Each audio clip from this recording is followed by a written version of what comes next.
Uppercase doesn't work the same way everywhere. At all. Like, do you capitalize the first letter of every sentence? Just every paragraph?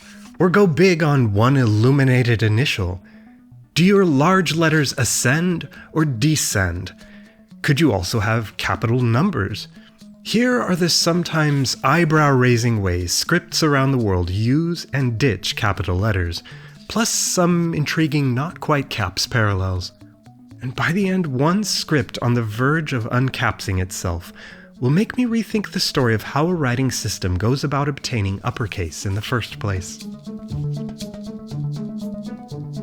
Call them capitals, majuscules, versals, or some word for big. Typographers tell this prevailing tale of how scripts gain uppercases. Once upon a time, large symbols stood tall, their forms well-defined in brushwork or chiseled in stone. Over the ages, trained writers streamlined these into dynamic shapes for writing running texts. After congratulating themselves on their accomplishment, they weren't ready to ditch the old script and wanted to find a new use for it. Well, why not join the two hands? The smooth workhorse lettering for the main text, the complex, imposing lettering for visual prominence. At last, typesetters came along and sealed this decision when they put regular symbols in a lowercase and the standout symbols in an uppercase. So, uppercase for prominence. Got it. But that leaves a lot of room for riffing on one of those same typographers, the way each uppercase becomes its own culture. To animate those cultures, which is my goal today, I think I'll drop maps and focus my art on papers and pens, remembering to slow down sometimes so we can take in the visual ink. This is as much a visual as a narrative exercise for me. I looked around for examples that fit 3 criteria distilled from our opening story. 1. A bunch of text is written in mostly plain characters. 2. Some characters are prominent variants of those same characters. And 3. The prominent and plain unite in a dichotomy of distinctions together within one and the same script. Many, even most, of the scripts we've met over this channel's history never made their way through our lettercase fairytale, routinely shirking anything resembling uppercase. Tifinagh in North Africa still sees its old shapes stand tall. Even those scattered tiny O's stamped among their static forms are, despite their look, not lower anything, just full letters. Similar to me are the foregoing of capitalization in fingerspelling systems in sign languages, and the feeling I had while browsing an Ethiopian manuscript collection of a kind of aversion to scaling up letters at all. Imagine beautifully illuminated work after work, but nary a larger title or decorated initial in sight. Lacking a lower to be upper to, these get labeled monocase, as if to remind us of what they are missing. Missing, if you're the most complex, though most familiar, of today's uppercases. All the Latin lettercase conventions you know and love and can surely teach me more about. There are just so many language-specific norms and adaptations. Behold, compare 3, a proper noun, a proper adjective, and a common noun in 3 Germanic languages. In one, no nouns are capitalized. In another, proper names are, whether they're nouns or adjectives. The third capitalizes only the nouns. We get a window into arbitrariness, where English arbiters capitalize semantically, common or proper. German printers famously instill in their written language the use of uppercase as a grammatical signal, capitalizing every last noun. In all their iterations, the ABCs bend prior conventions. Throughout Polynesia, glottal stops, whether curved or straight, show how a letter can be immune to caps.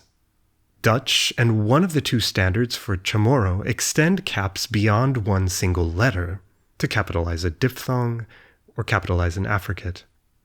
Turkish alphabetists, in their search for more vowels, split dotted I from dotless I, and cleverly realized this implied that uppercase I had long been dotless, and thus needed a dotted counterpart.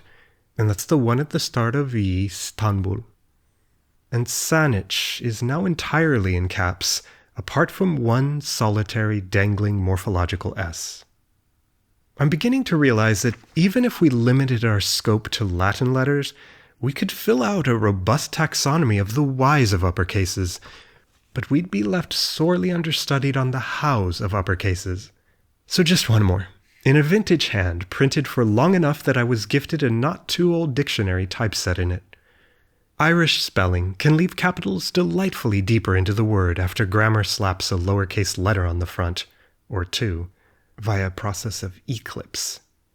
It even falls third from start if that last one's printed in Roman type. Not to be outdone, here's a prominent letter delayed further down the line. I forgive you if you can't spot it. Balinese and Javanese employ special letters as sigils of respect. By swapping one or more within a name, you honor the person. Their unique shapes still stand no taller than regular letters, for reasons viewers of my last C-Scripts journey are 13 minutes too aware of. Said audience may be disappointed to hear there are no deleter forms, but they do include one joint consonant. Here are 3 titles. French books and films tend to use sentence case. Start upper, go lower on the rest. And then 2 of the most successful of West Africa's invented scripts. Nko, where there is no upper-lower difference, and Adlam script for Fula, in which I've seen titles printed all caps. For contrast, months and days of the week are in full lowercase. Modern printing of ancient Greek may capitalize just the start of paragraphs, or nothing if it's not a proper noun. But contemporary Greek made its way through its own version of our opening story, from totally monocase to the familiar sentence case. And along that journey, speakers of Egyptian dialects picked up an earlier version of the alphabet and made it their own, on full display in this Coptic illuminated manuscript.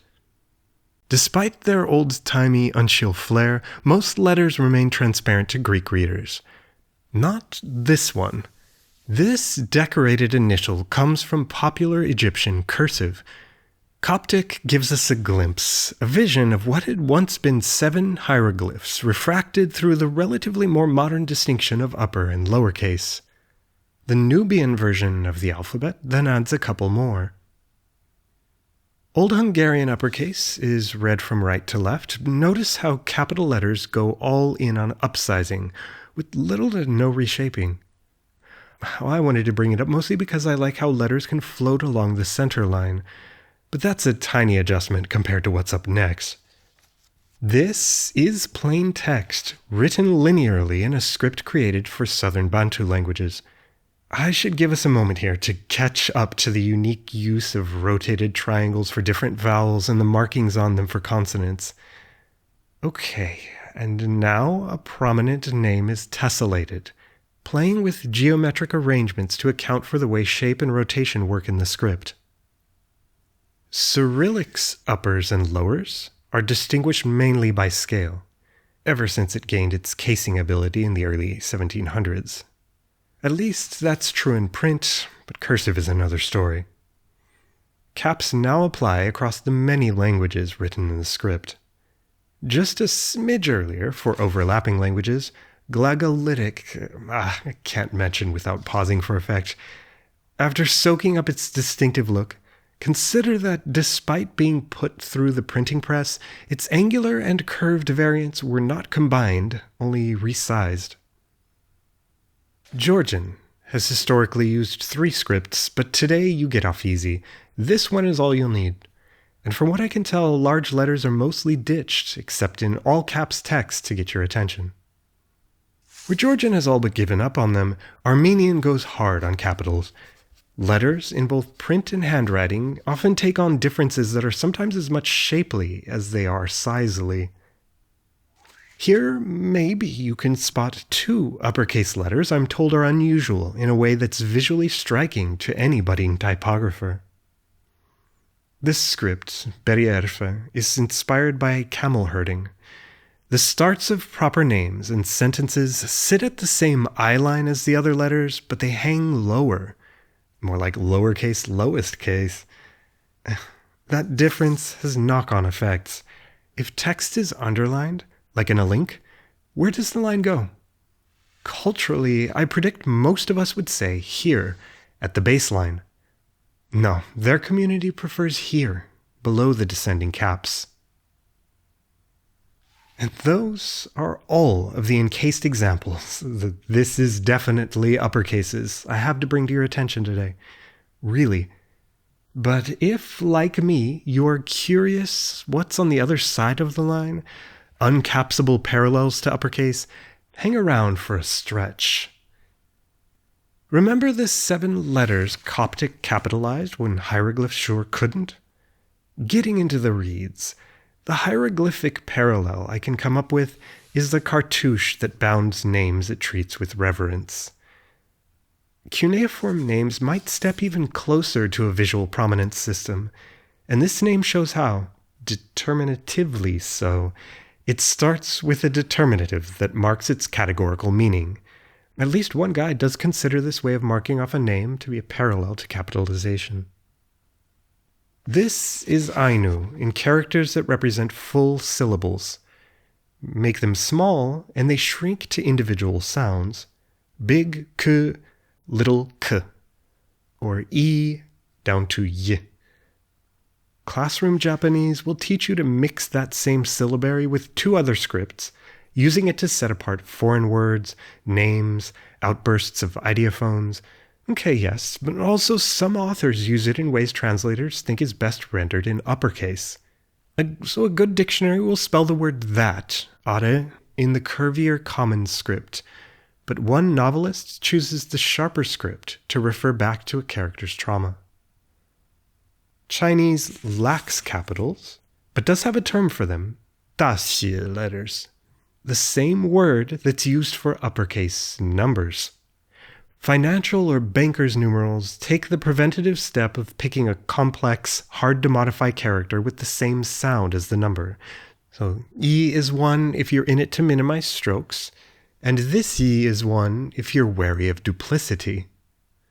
Here's a headline in Korean, or an approximation thereof, it's an article title, mostly made up of an alphabet famous for its invention and structure. Side by side, there still barely hangs on a limited use of Chinese characters as a sort of iconic abbreviation. 3 classic Maya examples come to mind from my practice, for numbers and dates and for titles, but none really felt like a fit. I won't get into them. These, further west, are the real surprises for Mesoamerica. How do they come so close to passing my uppercase checklist? So I've animated the dual nature of books in Mixtec and Nawa scripts. This large-scale schema is read as the plain text of an event, while precise places, people, dates, and quotes are written segmentally, even directly strung and tied to the participants or speech scrolled out of their mouths.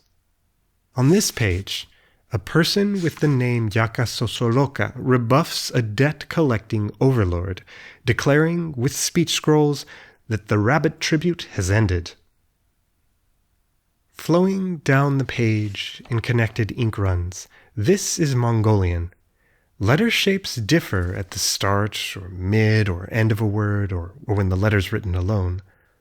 Wouldn't this make for some exciting lettercase instead of sticking to an upper-lowercase dichotomy, 4 distinctions? Yet of all the things that remind me of but are not caps, this is not caps the most. Similar behaving scripts include Sogdian, and here, watch as I flip them horizontally. Spot any resemblances to Syriac? Or Arabic? Now, in my detours for this, I was intrigued to meet a theory that trims these 4 forms down to an elegant 2-way distinction, letter hearts versus secondary parts. But regardless, it's all done for cursive connecting reasons, not to showcase prominence. That one-time Egyptian attempt at uppercasing Arabic in the 1930s notwithstanding. One final pause. Help me wind down. As laid out this way, I felt the current of these multi-case systems pulling against the ways I've always been inclined to describe uppercase. Did you manage to detect it? I had to have it pointed out to me. My opening lettercase fairy tale was scripted to be simple. Static big develops into dynamic little, and then the two combine. A dedicated typographer says I missed an intermediate step, a bit of nuance that comes into sharp focus when he takes on the challenge of speedrunning adding lettercasing to the first script I mentioned today. The task required treating the existing letters as tall, static, monumental, then develop a cursive, literally a running hand with a quick, efficient flow. Not yet a lowercase, but just one that invites the eyes to follow its speedy shapes throughout a text. By analogy with that cursive, develop a typed lowercase for the main body of a text, side by side with the older letters you started with, used sparsely as standout uppercase. Isn't that kind of what we've seen throughout? A dichotomy of prominent and mundane, and a through line of cursive. It's less that monocase scripts lack caps or that uppercase is inherently special, and more like scripts need to develop cursive to unlock their latent inner uppercase. Speedrunning inventing cursive so you can have uppercase. That gets me. Okay. Thank you for joining me as we uppercase the world. On our way out, let me take a moment to appreciate my patrons who make my work possible. Of course, check out my sources document, and stick around and subscribe for more about our world full of languages, cultures, and writing.